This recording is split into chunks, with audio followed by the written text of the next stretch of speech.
To your left, folks, is the Washington Monument. To your right, the White House. And over there, just beyond the Capitol, is the national debt. Whoa! Wow! There's something huge, red, white, and blue, that's grazing in D.C.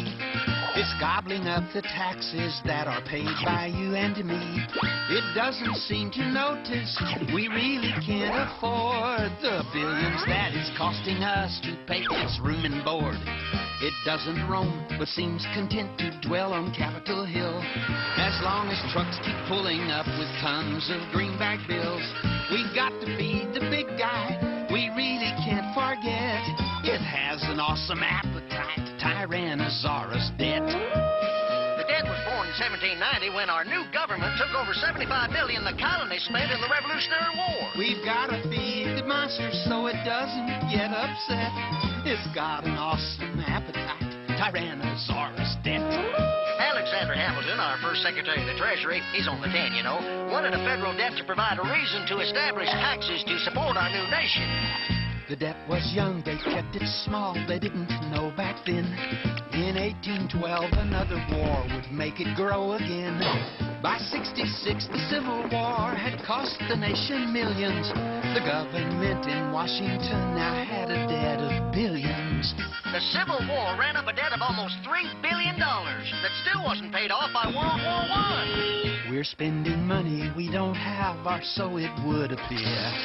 The deficit is that amount we overspend each year. Though congressmen and senators make vows to cut its size, despite their honest efforts, the debt just seems to rise. Now the debt's over $5 trillion and still growing. A balanced budget would be great to spend within our means and stop the monster in its tracks before we bust our seams. It feeds on just the interest. Its appetite is whet.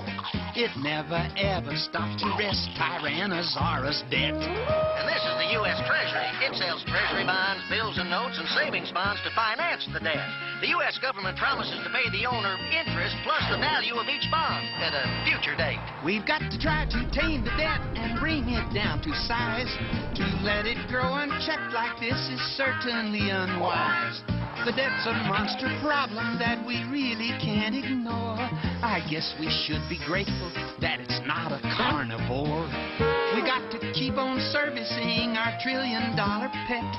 It's got a monster appetite, Tyrannosaurus debt. A fiscal misadventure with trillion-dollar dentures, Tyrannosaurus debt.